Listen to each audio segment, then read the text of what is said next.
Okay, I want to talk now about some additions that I've made to the outline, primarily adding outside sources, parenthetical citations, and adding a works cited page. So I'm just going to walk you through the changes, or rather additions that I've made.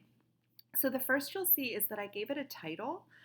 You certainly don't need to give it a title during the outlining process, although you definitely want to give it a title before you turn in a final draft. But as I said in the last video, I just like to front load as much of the work as possible, just kind of get it out of the way. So I went ahead and gave this a title. Remember, you don't want to title it process essay. You don't want to title it, essay number 2. So I just called it flattening the curve. Nothing super creative, but that's something that people are referring to a lot now with the coronavirus. So, it just kind of gives a little hint at what the essay is about, includes a little bit of intrigue, and isn't as dull as, essay 2. Okay, the next thing I did was in the first stage of writing my outline, I just wrote that I was going to include a quote about coronavirus. So now I've gotten more specific, right? I included the quote, more than 14,000 people have tested positive for the coronavirus in the US. So again, this grabs the reader's attention. It's kind of a big, shocking number. Tells the reader essentially what the essay is going to be about. And then I have my parenthetical citation. Okay, so you see I have my end quote, and then I have my source, CBS News, and then period at the end after the parenthetical citation. Since I know, the name of the news source, CBS News, that's a good thing to put in parentheses versus the website.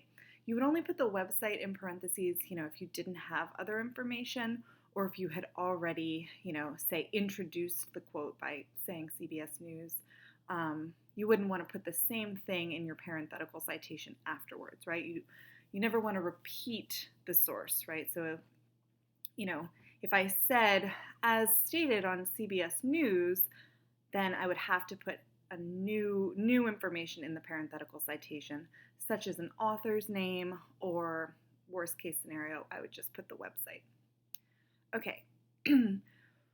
For the next paragraph, I have a quote that kind of defines social distancing. So you'll see that I put that before my key points, right? So I'm planning to talk about this quote before I get into the specifics, because this quote, basically defines social distancing, which is what body paragraph 1 is about.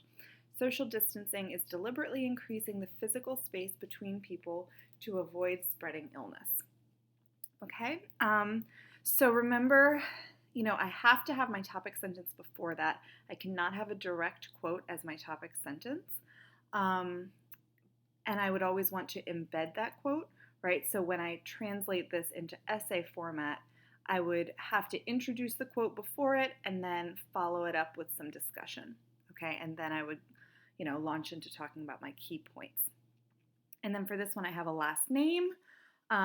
So I put Maragakis in parentheses. I have my end quote. I have my period at the end. And of course, when I introduce the quote, I wouldn't want to say Maragakis says, because I already put her name in parentheses. So I would have to put something else when I introduce it. For the next one, I have just some general information from the Centers for Disease Control.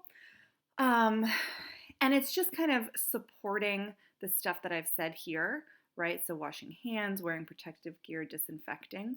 So I put it at the end, right? So, I gave all of my details, and then at the end, I'm just going to support it with an outside source. And I paraphrased, right? I said, the Centers for Disease Control say to clean hands often, cover coughs and sneezes, wear a face mask, and disinfect surfaces, right? So I don't need to have quotation marks, but I do still need to have my parenthetical citation.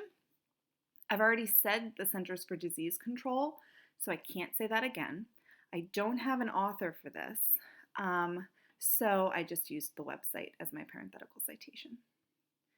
The last one, the last body paragraph, Again, I decided to put the direct quote at the, kind of in the start of the body paragraph because it's just sort of general introductory information for what I'm going to be talking about, which is isolating when sick.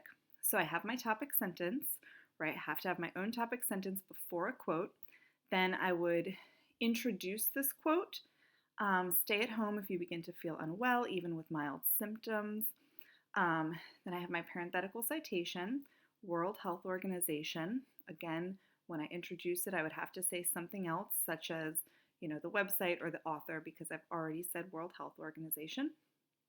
Then I have my period at the end, and then I would follow it up with a little discussion, right? So you always have to bookend your direct quotes by introducing them and then talking about them. So I have that kind of basic information that kind of acts as evidence, and then I go into the specifics in my key points. Okay. So you'll note that here I have actually 4 sources.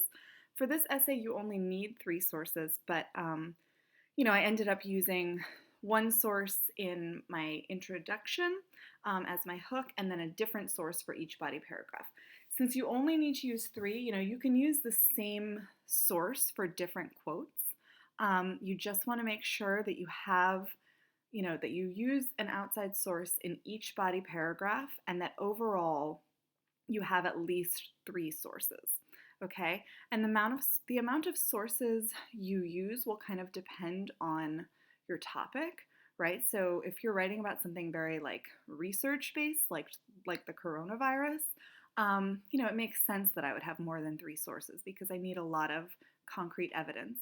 If you're writing the process of how to bake a cake, that's not really a researched thing. So you'd have to find 3 sources regardless, but you probably wouldn't rely that heavily on, outside evidence because you don't really need evidence to show how to bake a cake. All right, so now I'm going to show you guys the Works Cited page. Again, you don't have to write the Works Cited page in the outlining process. You can save it for the end. I know most people kind of save it for the end, which is totally fine. But I just want to show you guys how you would write a Works Cited page based on the outside sources that I included, okay? Just so you can kind of see the whole process of incorporating outside sources and citing those sources. So, of course, I have it in alphabetical order. You'll see that 3 of my sources don't have authors, which is totally fine. Then I just, base the alphabetizing on the first letter of the article names. And, a lot of this is like government information, right? So it's research that's being kind of churned out by government websites. So a lot of times that will not be attributed to a particular author. All right, so for this first one, I don't have an author, so I start with the article name. Then I have the name of the news source. Then I have the date, right, in this kind of funky MLA format, right, 19 Mar 2020. Then I have the website, and then because it's a website, I have the access date, also written in this MLA format. Okay. For the next one, I have the name of the article. I have the name of the main source, right, also known as the container, basically like the name of the publication. For this one, there was no publication date, which, if they don't provide it, you can't provide it, so it's not a big deal. So I just went straight to the web address, and then again, my access date in MLA format. This next one, I have the author's name, so I do last name, comma, first name. In this case, she has a middle name, or potentially maybe 2 last names. So it would just be Lisa Lockard, right, as her first name. You would just have the final last name would be what comes first. So I have last name, first name, the name of the article, the name of the container, right, Johns Hopkins Medicine. Again, there was no publication date, so I have the website, then the date that I accessed it. Then my last one, name of the article, name of the container, publication date, web address, access date. So you'll note that all of these are websites, so all of them have access dates. Um, I don't anticipate a lot of print publications right now since we're all kind of isolated at home, so we're primarily using the web, the web. If you have print publications that you're using, instead of writing accessed, you would just write print, period. But whenever you're using online sources, you have to put the access date and you have to write it in this MLA format. Okay, so that's it. This outline and works cited page have been uploaded to Blackboard under course materials online classes. So you guys have access to this. You can use this works cited page as a template. You can use this outline as kind of a reminder of all of the necessary criteria. Let me know if you have any questions about it. Okay, that's it.